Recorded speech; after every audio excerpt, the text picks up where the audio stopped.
आप सबको गोपाल लाजू का नमन। देखिए, मुझसे लोग पूछते हैं कि कोई अच्छा बहुत एस्ट्रोलॉजर बता दे, कोई बहुत अच्छा साधु संत सीर बता दे। एक से एक अच्छे हैं, किसकी तारीफ करूं मैं।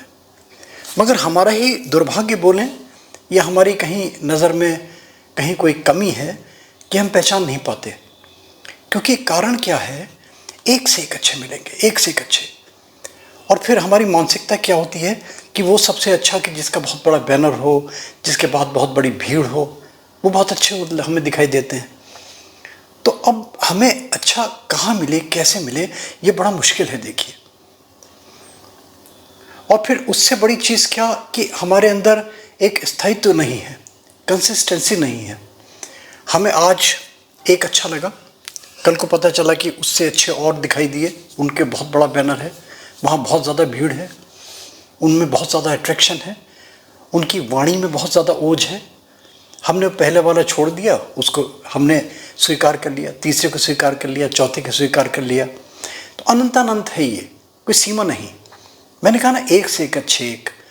देखिए, एक बड़ा मैं एक रहस्यमय चीज़ें बताऊँ आपको कि साधु संत, वो कहावत है ना कि जैसे प्रेम न बाड़ी उपजे, प्रेम न हाट बिकाए, वही साधु का हिसाब है ना। साधु न बाड़ी उपजे, साधु न हाट बिकाए, तो वही हिसाब है इसका। ऐसा नहीं कि आप वहाँ जाके चले जाएं, आपको साधु संत गुरु जन या कोई बहुत बड़े एस्ट्रोलॉजर सीर मिल जाएंगे आपको। अब फिर कैसे पहचान करें। देखिए, कुछ चीज़ें मैंने जो अपने व्यक्तिगत अनुभव में मेरे आई है ना, जो मैंने देखा, वो अगर आदमी तलाशता है, देखिए वो कहते हैं ना कि पानी पीजिए छान के, गुरु कीजिए जान के। तो अब जानना कैसे जाने गुरु को, ये तो तारीफ से या उसके बैनर से, और या फिर अपनी प्रज्ञा बुद्धि से, अपने अनुभव से, अपनी अपनी अंतः दृष्टिकोण से अपना। तो अगर देखिए, कुछ मैंने सिम्टम देखे पामिस्ट्री के हिसाब से भी, एस्ट्रोलॉजी के हिसाब से भी, और जो बाहर फिजिकल जो अपीयरेंस है उसके हिसाब से भी, अगर वो कहीं लक्षण दिखाई देते हैं तो इसका मतलब सीर हैं, संत हैं, वो बहुत अच्छे। क्या है, देखिए, एस्ट्रोलॉजिकली अगर जाते हैं तो एस्ट्रोलॉजी में तो बहुत लंबी चौड़ी फिर प्रक्रिया हो जाएगी, बहुत एक बृहद विषय हो जाएगा वो वाला। पामिस्ट्री में बड़े अच्छे सिम्टम मिलते हैं। देखिए, कहा गया है कि जो साधु होता है ना, उसकी सबसे अच्छी पहचान कि भौतिक जगत से वो दूर रहता है, मेटलिस्टिक चीज़ों में उसको कहीं कोई इंटरेस्ट नहीं होता। साधु वो होता है कि उससे जो कोई मांगे तुरंत उसको दे दे, और किसी से कोई अपेक्षा नहीं करे, किसी से उसकी एक्सपेक्टेशंस नहीं होती। वो साधु सबसे अच्छा।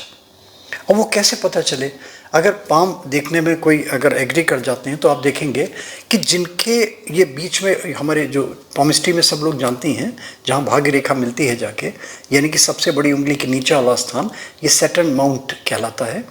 सैटर्न माउंट इंसान का क्लियर होना चाहिए, क्योंकि इसमें जितनी ज़्यादा लाइन्स होंगी, जितने ज़्यादा कट फट होंगे, और जितना ज़्यादा इसका माउंट प्रॉपरली फॉर्म्ड होगा, उतना ही व्यक्ति भौतिक सुखों से करेगा। भौतिक सुख तो क्योंकि गृहस्थ में है तो सब कुछ करना पड़ेगा, मगर विरक्त होगा, उसको किसी चीज़ की हवस नहीं होगी, है ना। बहुत ज़्यादा जैसी होती है हाईली एम्बिशंस हैं, वो नहीं होगा। तो शनि पर्वत एक उसका क्लियर होना चाहिए, ये एक पहली पहचान। उसके बाद में फिर अध्यात्म का पुट तो होगा ही उनके अंदर निश्चित रूप से।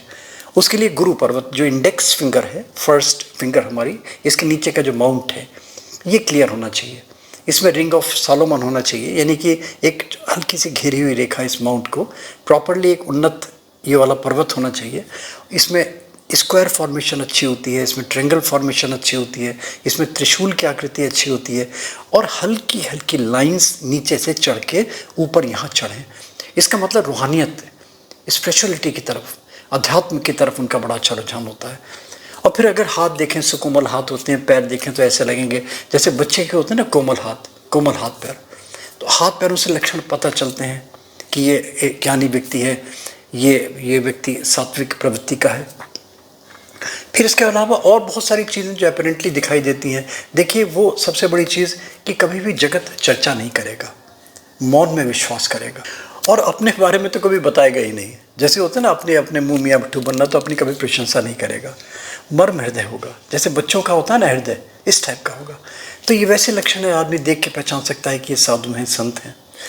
और जो मैंने देखा, जो साधु संत प्रवृत्ति के लोग होते हैं, सात्विक प्रवृत्ति के लोग होते हैं, उनका देखिए एक चीज़ देखिएगा आप, कभी पेट ध्यान से देखिएगा आप, ठीक है ना।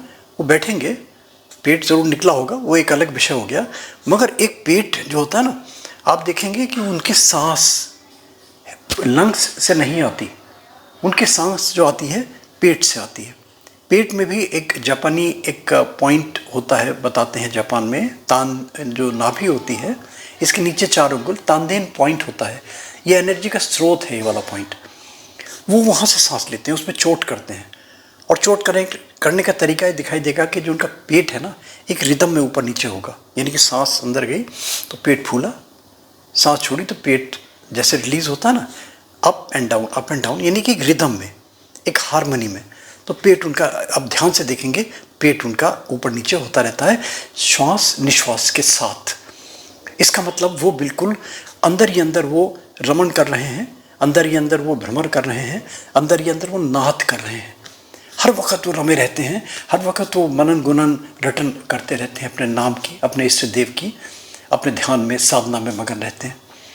और साधु संतों में हमने ये देखा कि जनरली वो स्पर्श नहीं कराते अपने आप को किसी से, क्योंकि इसका मैंने पूरा वीडियो दिया था, आप उसको देखिएगा अगर समय मिले तो। मैंने बताया था कि जो हमारा वो पॉइंट जो सबसे सेंसिटिव पॉइंट होता है, जो हमारी एनर्जी को एमिट करता है, बाहर छोड़ता है, वो पॉइंट पैर के नाखून का, जो जहाँ पे फ्लैश और नाखून इंटैक्ट होता है, उस पॉइंट को स्पर्श नहीं कराते, क्योंकि वहाँ एक बहुत बड़ा जिसका अच्छा रिसीवर है, वो सारी एनर्जी, यानी कि जितना उनके अंदर ऑरा है वो सारे सारा खींच लेंगे अपने अंदर। वो कहते हैं ना, पैसे को पैसा खींचता है, इस तरीके से एनर्जीवान व्यक्ति, दूसरी कमज़ोर एनर्जी होगी तो अपने आप को अंदर, वो अपने अंदर ले लेगा उसको। तो वो कभी पैर इसलिए स्पर्श नहीं कराते, बॉडी को छुआते नहीं है। तो बस ये छोटी मोटी पहचानें हैं, देखिए। बाकी तो कोई आप मुझसे पूछें कि मुझे बता दो, मुझसे पूछते हैं ना, इसलिए मुझे वीडियो देना पड़ा कि भाई आपकी नज़र में कोई अच्छे गुरु हमें बनाना है, हमें। और ऐसे तो बहुत मिल जाएंगे, स्वामी जी, गुरु जी बहुत सारे हैं। देखिए मैंने कहा ना, एक से एक अच्छे हैं।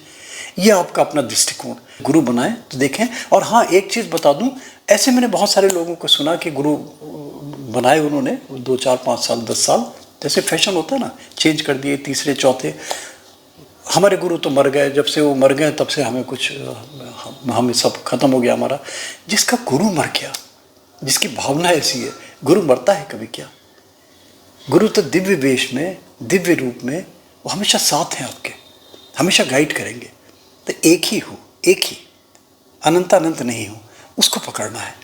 अगर एक में पकड़ लिया, उसमें रम गए, उसमें रमण करने लगा, तो फिर सारी उसके अंदर, सारी सृष्टि उसके अंदर समाई है। बड़ा छोटा सा सबमिशन मेरा, बहुत छोटा सबमिशन। अच्छा लगे तो एक request, like, subscribe, forward, notification bell में प्लीज़ क्लिक ज़रूर कर दिया करें। गोपाला जी मोटिवेशनल वीडियोज़ के आपको आध्यात्मिक, स्पिरिचुअल, उसके प्लेलिस्ट में जाएंगे आप, बहुत सारे वीडियोज़ आपको दिखाई देते चले जाएंगे। अच्छा लगे तो आप शेयर कीजिए लोगों को, और गुरु, वही वाली गुरु की जान के